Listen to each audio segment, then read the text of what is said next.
Hello and welcome to the video. Now, seeing as the Marvel Cinematic Universe is approaching the final few films of its second big saga, the Multiverse Saga, I thought I'd take a look back and just rank the initial phase, the Infinity Saga, from not worst to best. I actually enjoy all these movies, but least favorite to most favoritist. That's a word. So grab yourself a drink, grab some snacks, whatever, and join me as we go through the Infinity Saga.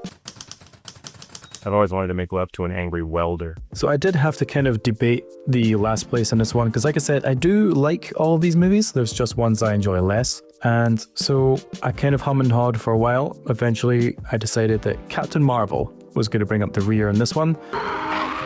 When this movie came out, the MCU fever was at an absolute peak, because this was between Infinity War and Endgame. I've always enjoyed it. I have only seen it twice. I saw it in the cinema and I watched it again, probably during lockdown. It's pretty cookie cutter, run-of-the-mill Marvel. Like I said, if this is the worst you've got, then you've got a pretty strong, I could say franchise, but I guess a phase. There's been worse movies in the Multiverse Saga, absolutely. The movie has its flaws. The villain with Jude Law is alright. He's predictable. He's just kind of, I am bad because I am bad. I think one of the big problems with this one is the pretty crappy reveal of how Nick Fury actually lost his eye. It was an alien cat. Oh, motherfucking! Great. The 90s setting's fun, and it's good getting Nick Fury back in here, and of course, Coulson, my man Phil Coulson. The movie kind of runs into the Superman problem of Captain Marvel being just too powerful, so the movie is fun, it's just probably the weakest of this phase, I think. And this one might get me in trouble, but I've never really been a huge fan of the original Thor. Again, this is a good movie. It does a lot of heavy lifting for the earlier MCU movies. Obviously, this leads right into Avengers. It sets up all the cosmic kind of crazy stuff that we weren't sure at the time if it was going to work in these movies or not, and it totally did. Tom Hiddleston as Loki walked right off the comic book page. He was absolutely pitch perfect casting, and there's a reason the guy is still going at it today. Same for Chris Hemsworth as Thor, of course. The man's a legend. Probably went from being pretty much everyone's least favorite Avenger to arguably a lot of people's favorite after Thor Ragnarok and then Infinity War. There's a great supporting cast here, amazing visuals. It brings in Hawkeye, of course. Anthony Hopkins as Odin as well. This movie really is very, very well cast. There's just something about it that never really struck a chord with me compared to some of the other films. Also, once you notice how all the shots are Dutch angles, it's impossible not to notice it again. Sorry. This is actually the only movie in this phase I didn't catch on the big screen. It just didn't happen for whatever reason. So if I'm in trouble for having the original Thor below the Dark World, you know, the Dark World is the next one, so maybe that's okay. Maybe that helps. I know I'm in the minority with this one big time, but I've always just kind of preferred the Dark World just a smidge, just a little bit more than the original. I think a lot of the actors are just a little bit more comfortable in this one. They've grown into it a little bit. All of the setup for Asgard and this whole side of the MCU was out the way. The movie could just get going, get to the action pretty quickly. I think some of the jokes land pretty well. I think the score by Brian Tyler is really good. I like the ending. I thought it was cool that Loki gets the throne, left on kind of a dark note. It took a little while for us to see the outcome of that, but in hindsight, that's nothing compared to some of the long-standing mysteries and unresolved post-credit scenes we've had in the MCU since. A big drawback for this movie, though, is I'm pretty sure Malekith, I had to think about his name for a second there, he's probably the single worst villain in the entire Infinity Saga, arguably the Marvel Cinematic Universe in general. Up next, there's Black Panther. This movie kind of feels a little bit like the first Thor to me. Although they do get to hit the ground running a little bit because Black Panther was already introduced in Captain America Civil War. I think one of the big reasons people really love this one is Michael B. Jordan as Killmonger. He's one of the better MCU movies. Fucking movies. Muffin in my head, and I stepped on my muffin in my head, and my muffin. He's one of the better MCU villains. Before Thanos, I think he was a lot of people's favorite villain. We get a lot of cool new characters in this one. The whole Wakanda setting is something very, very different. Chadwick Boseman is of course incredible in this. Forrest Whitaker, this movie has a stacked cast. Some of the drawbacks are some fairly poor CGI toward the end, and it may be feeling like the movie had to happen before Infinity War just because they needed to get this story point done, this thing done before we got to the next movie. It feels a little bit like we need to get this one done, before we get to the next thing. Captain Marvel was similar. Then there's Ant-Man and the Wasp. This movie is fun. It feels a little bit disposable. This is, again, not one of the best villains, although Ghost did come back in Thunderbolts and she was cool. I think the hype going into this one after the first Ant-Man really did a lot of the work, and it was cool to see the Wasp finally in action, actually get to do her thing. Also, Walton Goggins is here. Remember that? It's not as strong as the first, but it's still a pretty fun follow-up. And of course, Giant Man. This feels a little like one of those MCU movies that's just, oh yeah, that's a movie. That's a thing that happened.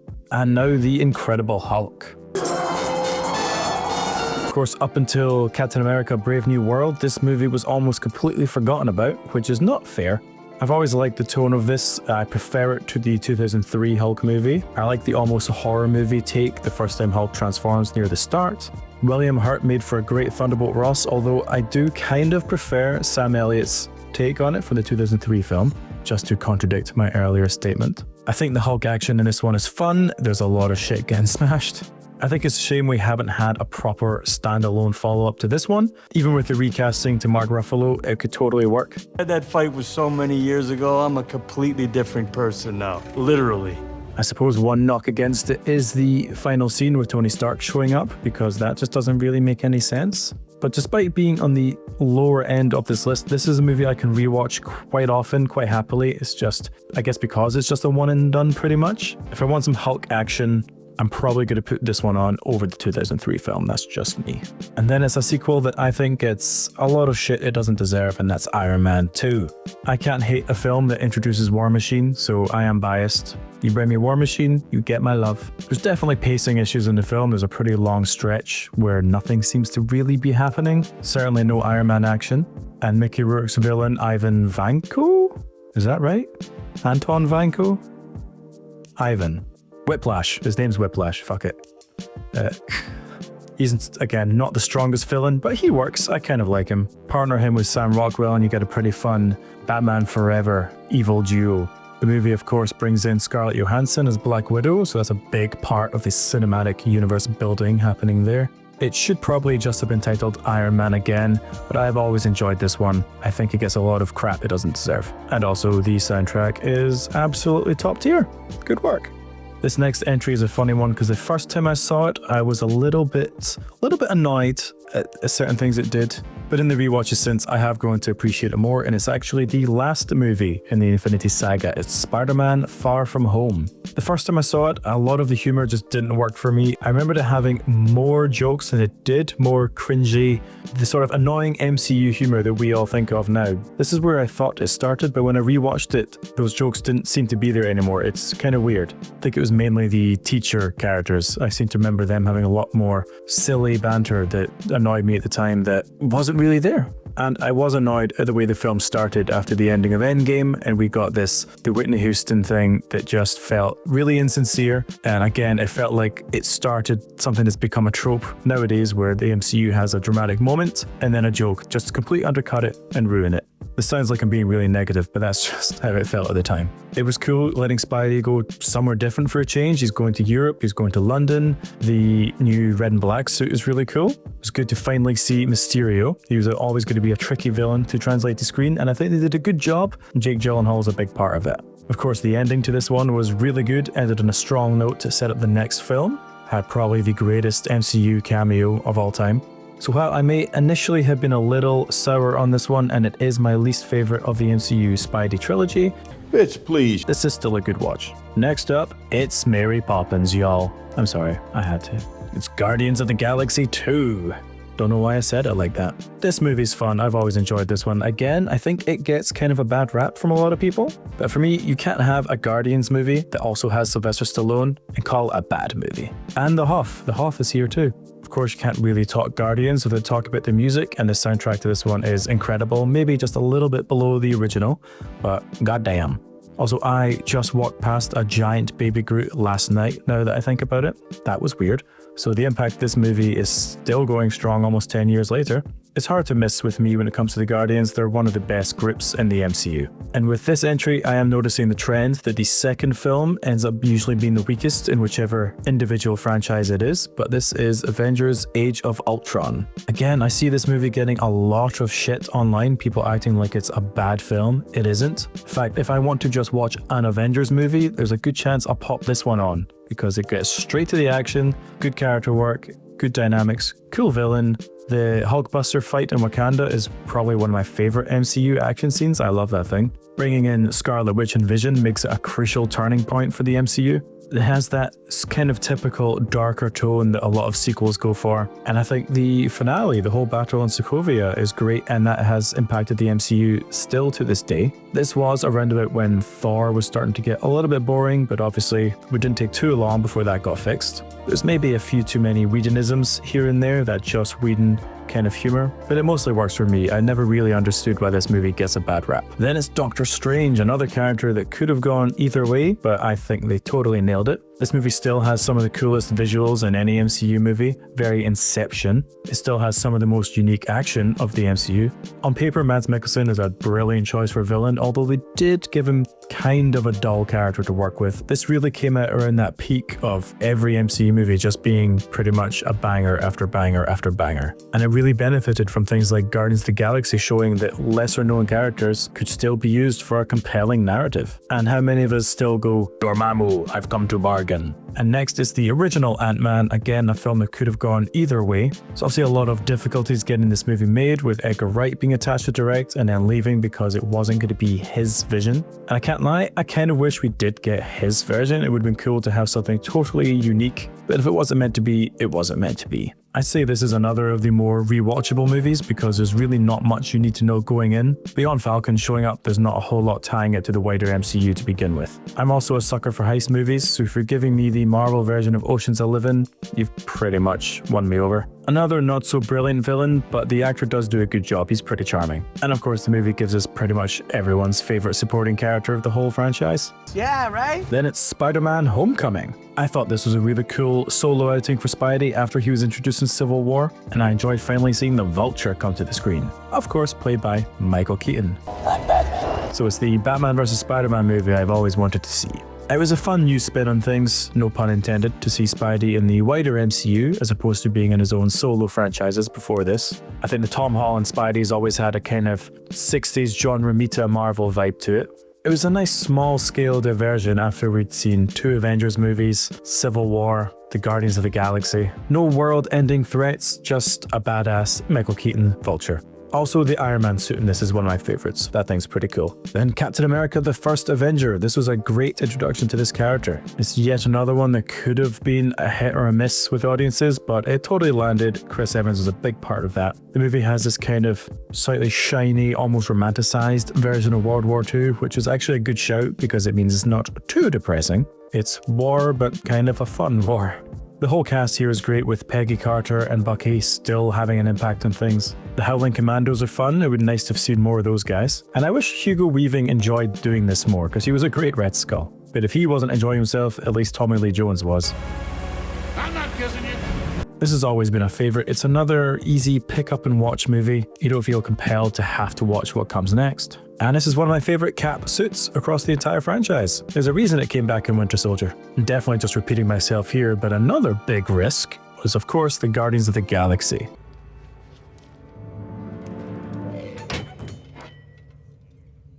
No one knew who these guys were, I barely knew who these guys were, and I'm a comic book nerd. I avoided the trailers for this one so I could go in as blind as possible. I didn't know what the tone was going to be like, and I think it only took till that first needle drop to realise this movie is a fucking banger. I think pretty much every aspect of this movie was just firing on all cylinders. The music, the characters, the action, the casting. It's a project tailor-made for James Gunn. The Guardians trilogy probably stands as one of the best trilogies in the MCU. This movie also really benefited from, again, not having too many ties to the wider MCU at this point, apart from, you know, Thanos. But it was impossible not to like this one. This is the best of the trilogy, one of the best MCU movies, period, and just a damn good time. So I love Iron Man 3, you can sue me. Another movie that gets so much shit and I just don't understand why. I think Shane Black really brought something to this. I've always loved the action, I love the humor, I love the Mandarin twist, sorry. Bloody hell, bloody hell. I loved seeing the Iron Patriot armor show up. I am Iron Patriot. Listen. I liked that it wasn't Iron Man again. This was something different. We had a new threat. I love that it's more like Tony Stark, the movie. I think that's a big part of what puts a lot of people off, but I've always really appreciated that. I think the action sequences are great. Again, I really like Brian Tyler's score for this. I think his Iron Man theme is great. I don't like the main suit. That is one of my biggest criticisms of it. I don't like the sort of inverted colors. It's kind of fleshy. I rewatched this one a lot and I almost see it as, I guess, kind of a multiverse ending to Iron Man. Mainly because Age of Ultron follows on after this and just kind of disregards it almost completely, but we forgive it. I even saw this one twice in the cinema, so hey. But of course, the original Iron Man is superior. Although it's not this superior Iron Man, that's something else. This is the one that kicked it all off again, a huge risk. Not a lot of people knew who Iron Man was. Couple that with Robert Downey Jr. and who the hell knew how this was going to go down. It's fun to go back to this one and see how small scale it was. There were no wider connections right up until that post-credit scene, which we didn't see in the cinema because my buddy didn't quite believe there was a post-credit scene, and I think he had somewhere to be, so I got to miss Nick Fury's big introduction. I'm not bitter. I barely even remember that. And despite all the new suits and all the new gadgets and wizardry, this is probably still the best Iron Man suit. So much of what made the MCU what it is started, of course, right here. And I think most nerds like me couldn't quite believe there was an Avengers movie actually happening right up until we got to the cinema, sat down, and the damn thing actually started playing. Actually seeing all these characters come together in this way was insane for my fragile little mind. How they pulled it off, I'm not even that sure. It's funny how at the time this was this huge scale, massive, epic event that now feels kind of small when you compare to the Avengers movies that came later, and who knows what we're going to get with Doomsday and Secret Wars. I'll bet the new Spider-Man movie has a bigger scale than this thing. It isn't perfect. Some of the scenes on the helicarrier look kind of cheap, almost like a TV show, and this is probably the worst Captain America suit. It's okay when the mask comes off, or the helmet, whatever you want to call it, but when that thing's on his head, it just looks silly. It doesn't work. We got, at the time, the best version of the Hulk, maybe beaten it a little bit by Age of Ultron, but this guy, badass. And scary. This movie was an absolute event, and I remember when Hulk picked up Loki and smashed the shit out of him, the audience were laughing so damn hard that I didn't even hear Hulk's line afterward. I had to ask my friends after what he said. This was one hell of a make it or break it movie, and they nailed it. And now we have a movie that on its own, I love, but in hindsight, I think it's maybe done a little bit more harm than good to the MCU, but that's Thor Ragnarok. This was a much needed tonal shift for the character. He was not really working after The Dark World and Age of Ultron. Chris Hemsworth himself was getting bored of it. So along came Taika Waititi, who injected his own brand of complete and utter insanity, and we got one of the most fun movies of the MCU. I think pretty much all the shakeups here really worked. They helped to redefine the character of Thor and Loki, actually. Getting to see a version of Planet Hulk was absolutely badass. Jeff Goldblum is in this movie. Come on. Valkyrie was a great new addition. Korg was a great addition in this movie. I did not like him in Love and Thunder, sorry. And Hela was a hella fun villain. Oh, shit. Some of the jokes do go a little bit too far. There's a few too many of them. Again, we really got that serious moment undercut by a joke thing pretty much every time. The reason I think the movie did maybe a little more harm than good sometimes is I just think when it came to the next movie, it went too far into the comedy. It was not fun comedy. Thor himself became a joke. It put things onto the right track and then almost instantly derailed the whole damn thing. But if you ignore what came later, then Ragnarok is a damn good time. Now it's Avengers 2.5, it's Captain America Civil War, that's what it's called. When this came around, I think it really cemented the Captain America trilogy as the single best of the MCU. It presented a great question that didn't necessarily have a clear answer. We had a new villain who wasn't some superpowered intergalactic badass, he was just a guy with a plan. We brought in Black Panther, brought in Spider-Man. Going in, I was afraid that there were going to be too many characters and it wouldn't be a Captain America movie and have that Avengers 2.5 feel, but ultimately, it is a Cap movie. It comes down to him and Tony Stark. And this is of course the movie that cemented the Russo brothers as the guys to shepherd the Avengers movies going forward. It's great action, just the right amount of humor, brilliant character work. It changed the course of the MCU going forward, and it's only narrowly beaten out by Captain America: The Winter Soldier. Just to be clear, these top 3 are pretty much joint for me, so now I'm just splitting hairs. In fact, I'm not even splitting hairs, I'm just glazing them. There's an image for you. This was a great direction to go with Cap after his first movie and with Avengers. The more down-to-earth political thriller spy angle. Love the new suit. More than anything, this is just a great action movie. There's cool small-scale fights, like the first time we see Bucky. The badass stuff at the end with the helicarriers. Falcon is introduced here. I'm pretty sure this is most people's favorite MCU movie. This was the first one that the Russo brothers directed, and they absolutely knocked that shit out the park. The best solo character outing of the Infinity Saga, even if Black Widow and Nick Fury are with him. The elevator fight is of course still iconic. Who'd have thought a Captain America trilogy would be this damn good? I know this is the top 2, but for me these are really just one big movie, so they're joint number 1. So we're talking Avengers Infinity War and Avengers Endgame. My hype for Infinity War was through the roof. I refused to watch any trailers. I didn't want to know anything. When I went to see Black Panther, I had to get up and quickly run out when the trailer came on and wait in the hall till I heard the theme tune come on to tell me I could go back in. On the way into seeing this, I remember saying to my friend, do you think we're going to be different people when we walk out of this movie? And yeah, we were different. We were changed. We walked out, went to McDonald's and just ate our chicken nuggets in shock and disbelief. This is almost a perfect movie-going experience, except for the baby that was crying through most of it. Do not bring babies to come see Avengers movies. Everyone will hate you. This movie's got one of the best openings to any Marvel film. We've got shit tons of action, loads of characters, but somehow none of them really get lost in the sauce. They all have a point. Everyone contributes something. There's some great humor. Thanos is, I'm not sure it's even arguable that he's the main character. I think he just is the main character. He's got the most screen time, and I got genuinely worried when he was fighting Iron Man on, what's that planet called? I don't know, the alien planet. Even I'm not nerdy enough to remember that. Titan. No, he's a Titan. I was pretty sure either Iron Man or Cap were going to die in this one. And speaking of Cap, of course, he shows up in Edinburgh Waverley Station, and we got to see some cool stuff shot around Edinburgh. For a week or two there, I was walking to work through the station, seeing the trucks, seeing the crew as they're getting everything set up to film later when the station was shut. I walked past the part where Vision and Scarlet Witch got in a fight almost every single day. Most people pick Infinity War over Endgame when it comes to picking one or the other. That's totally fair. I might even agree, but again, these are one big movie to me, which takes us to Endgame. Again, my hype was through the roof, avoided all trailers like the plague. I was working at a political event all weekend this came out as a photographer. I was trying to drown out any possible mentions of this thing around me. If anyone even looked like they might say the word Avengers, I was gonna quit. And then on the way to meet my friends to see it, I heard someone say the words Guardians of the Galaxy, and I almost punched that guy. But thankfully, we got there spoiler-free, watched the movie, and it was one of the best big screen experiences of my life. Unlike in America, when you see those videos of people watching Endgame and they all scream and lose their shit,